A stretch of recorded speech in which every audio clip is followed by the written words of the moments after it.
अस्सलाम वालेकुम दोस्तों, welcome back. Part number second my story Istanbul to back Pakistan deport कैसे हुआ। तो जी हाँ दोस्तों, दूसरा सेकंड पार्ट लेकर एक बार फिर हम हाजिर हैं। वो लड़की और लड़का कौन थे और जिस लड़के को मैं लेने गया वो उसकी मेरी मुलाकात हुई या नहीं हुई, ये आज के पार्ट में हम डिस्कस करेंगे। इससे पहले यार आपसे एक शिकायत है, क्या कर सकता हूँ यार, लाइक तो कर दिया करो, बाकी बातें बाद की। और जो नए आने वाले व्यूवर्स हैं वो झट से सब्सक्राइब करें और साथ बेल आइकन के ऊपर क्लिक करें, ताकि जैसे ही हमारी वीडियो हो, इन्फॉर्मेशन वीडियो हो या फिर हमारी स्टोरी की वीडियो हो, वो ठक से जैसे मैं अपलोड करूँ वैसे ही आपको ठक से मिले।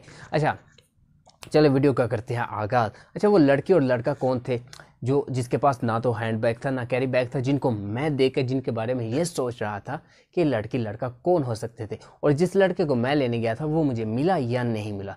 अच्छा, वो लड़की और लड़का दरअसल पुलिस वाले थे और वो सिविल कपड़ों में थे।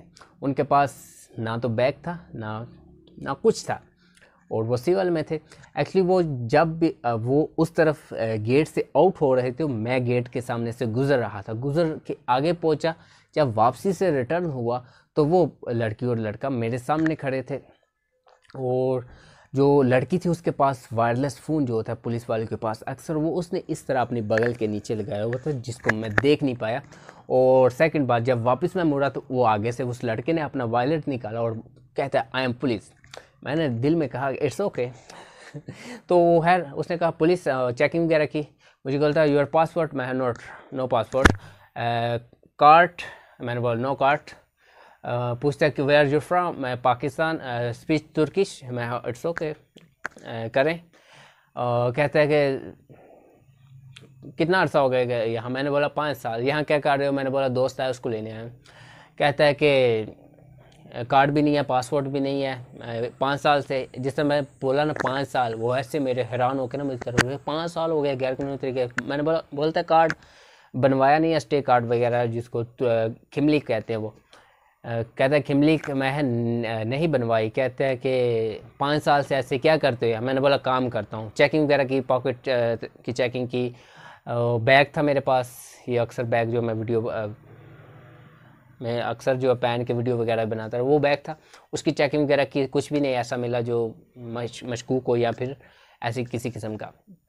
तो उसने चेकिंग वगैरह की और मुझे जो है ना सब कुछ वापस दे दिया ऐसे। कहता है कि ये ले। वो मैंने वो बैग में सब कुछ डाल दिया, जो कपड़े वगैरह थे, एक दो शर्ट थी, पैंट थी, और साथ में कुछ ये चार्जर वगैरह और एक मोबाइल और निकला था। बोलता है कि 2 मोबाइल क्या कर रहे हैं। मैंने बोला ये ख़राब है और वो ऐसे ही है, चार्जिंग के ऊपर ही चलता था, वो आईफोन था, उसकी बैटरी मसला थी, और अगर 1 घंटा वो 100% करें 1 घंटे बाद ख़त्म फिनिश। तो वो मुझे लगता है कि उसके ऊपर उसको ज़्यादा डाउट हुआ कि शायद मैं भी कोई स्मगलिंग वगैरह करता हूँ, जिसके वजह एजेंटिंग करता हूँ, जिसकी वजह से उसने मुझे जो है ना अपने इस मशकूक समझा या फिर स्मगलर समझा। तो उसने ना मुझे सब कुछ वापस दे। मैंने बैग फिर दोबारा पहना और वो लड़की एक साइड पे खड़ी थी और जो है वो लड़का ऐसे पीछे की तरफ किया। मैंने बोला, दिल में सोचा कि जान छूट गया, अब कोई नहीं, बस चेकिंग होनी थी, हो गया। तो अक्सर जब ना कभी भी मैं पकड़ा जाता था चेकिंग के, तो पकड़ा पहली बार दफ़ा गया, लेकिन चेकिंग काफ़ी दफ़ा हुई। मैं कोई ना कोई झूठ बोल देता कि टीआरसी जमा करवाई हुई है या गुम गई है या नहीं जमा करवानी है, तो रफ़ा दफ़ा हो जाता था। लेकिन उस दिन मैं कोई झूठ फिर नहीं बोला, जो सब कुछ था सब कुछ सच सच बता दिया। क्या काम करता हूँ, पूछे क्या काम क्या करते हो, मैंने बोला टेक्सटाइल का। लड़की थोड़ी दूर खड़ी थी, तो उसने ना ऐसे फ़ोन किया ऊपर अपने ऑफिस में। कहता है कि ऐसे ऐसे पाकिस्तानी लड़का है जो कि उसके पास कुछ भी नहीं है और यहाँ पे है। उसने ऊपर से आर्डर उसको हुआ कि इसको पकड़ लो, ले आओ। पकड़ने का मराज उसने जैसे फ़ोन बंद किया मुझे इशारा किया कि मेरे पीछे आ जाओ। लड़की लड़का आगे चलते रहे, मैं उनके पीछे चल पड़ा। तो मैंने पहले मेरे अंदर ना खौफ था किसी किस्म का कि ये जो मुझे फ़ौरन रिपोर्ट करेंगे या क्या करेंगे, किधर लेके जाएंगे, ऐसा कुछ नहीं। यही था माइंड में, शायद 1 हफ़्ता रखेंगे, छोड़ देंगे, और या फिर अभी क्या पता कोई ऐसा सिस्टम बनाए कि कोई पेपर वगैरह पूछ कुछ करके इधर ही छोड़ दें। ये नहीं था पता कि वो वाकई मुझे कैंप तक ले जाएंगे।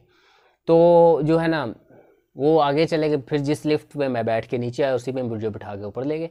अच्छा, ऊपर गए, जैसे जिधर से जो मुसाफिर इन होते हैं एयरपोर्ट के अंदर, वहाँ पर जाके मुझे उधर से अंदर गुजारना शुरू कर। मैं जो है ना जैसे जैसे अंदर जाना, मेरे अंदर थोड़ा बहुत ना, जैसे उन्होंने मुझे वो स्कैनर मशीन से मेरा सामान वगैरह और मुझे वहाँ से गुजारा ना, मैंने एक बार सोचा कि लगता है अभी जहाज़ में बिठाएंगे मैंने सोचा कि लगता है अभी जहाज़ में बिठाएंगे।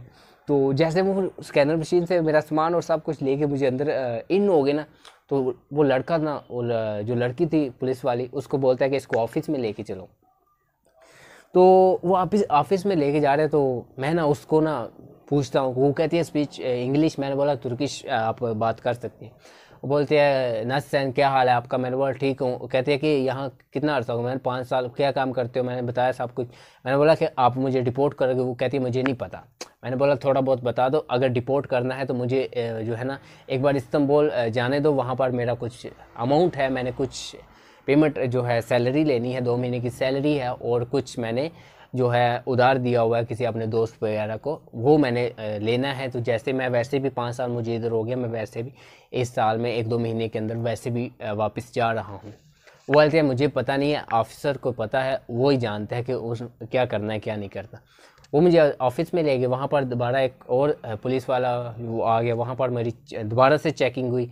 मैंने क्या पहना, मैंने सारा कुछ जो भी है ना, मैंने शर्ट कौन सी पहनी है, जैकेट कौन सी पहनी है, शूज़ कौन से कलर के पहने हैं, मेरे बैग में क्या है, चार्जर कौन सा है, कौन कौन सा मोबाइल है, कितने मेरे पैसे हैं, कितने, ये सारा कुछ दे के ना वो लिखना, एक फॉर्म पे लिखना शुरू कर दिया। ये वहाँ पर पाकिस्तान का परचम था, वो भी निकला है, और वो मैंने मंगवाया था अक्सर वीडियो। मैंने बोला अभी वीडियो उसके साथ कोई बना ही नहीं थी, और वो ऐसे ही जैसे पाकिस्तान से उधर गया वो वैसे ही वापस आ गया तो वो ना ऐसे सिस्टम हुआ। वो मुझे ऑफिस में ले गए, मैंने क्या पहना, ये वो, मेरे पास कुछ सैलरी थी मिली हुई थी, और जो है ना कुछ मैंने भेजने थे पाकिस्तान। वो सैलरी मैंने भेजने से पहले मैंने बोला कि चलो ना, मुझे मिली थी, मैंने सोचा कि सुबह जो है ना मंडे को भेज दूंगा, तो वो अभी भेजनी ही थी। तो वो पैसे जो है ना, वो जब मेरे पास से पैसे भी निकले, और फिर मुझे ना जैसे वो लिखा रहा था, एक बंदा लिखा रहा था, एक बंदा वो चेकिंग कर रहा था, वैसे पैसे दे कर कहता है कितने पैसे हैं।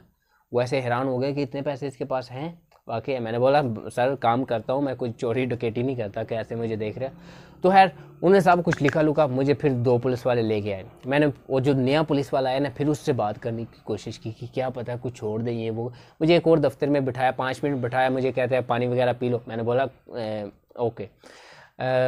फिर ना वो पुलिस वाला जो नया आया था, जिसने दोबारा मेरी तलाशी ली है, चेकिंग की है, चीज़ें वगैरह चेक की, वो कहता है कि कोई छुरी वगैरह चाकू तो नहीं है, अभी है तो अभी बता दो, नहीं तो बाद में बहुत बड़ा। मैंने बोला मैं कोई चोर या माफिया नहीं हूँ, मैं तो एक सिंपल से आम इंसान हूँ, यहाँ पर 5 साल से काम करता हूँ, और जो है दोस्त को लेने हैं, बस यही है। और बाकी वो पूछता है कि उसने पूछना शुरू किया कि कहाँ से आए हो, कैसे आए हो, ये वो। मैंने बोला बस आ गया हूँ ऐसे ऐसे फलां फलां। उसने मुझे ना दोबारा, जब वो जिस अफसर ने मुझे पकड़ा था, वो उसने उसको कॉल की और मुझे ना वो लेके आए, ऊपर से लिफ्ट में बिठाया, नीचे गाड़ियों में आए, अपनी गाड़ी में बिठाया, फ्रंट पे वो दोनों बैठ के, पीछे मैं बैठ गया, और जो है ना मुझे लेके जा रहे जी, हाथ कर ही नहीं लगाए, जा रहा है पूरा जगह की तरह ना, हाँ हाँ हाँ अच्छा मेरी बातों का माइंड नहीं करना, ऐसे बैठाया हुआ जा रहा है। रास्ते में एक जगह पर उन्होंने फ्रूट लिया, सेब वगैरह खाना है, मैंने बोला भूख मर गई है। वो कहते हैं कि ओके, कहते हैं खा ले, मैंने बोला नहीं थैंक्स। वो कहते हैं ठीक है। वो लेके गया, जा रहे हैं जी गाड़ी में, हाँ फुल मंडी हुई है गाड़ी, जाकर सीधी जो है ना उधर हॉस्पिटल में कोरोना टेस्ट होगा जी, हाँ कोरोना टेस्ट होगा। ओके, उधर की एक टेस्ट वगैरह नहीं हुआ, बस ऐसे ही उन्होंने एक कानूनी कार्रवाई पूरी करनी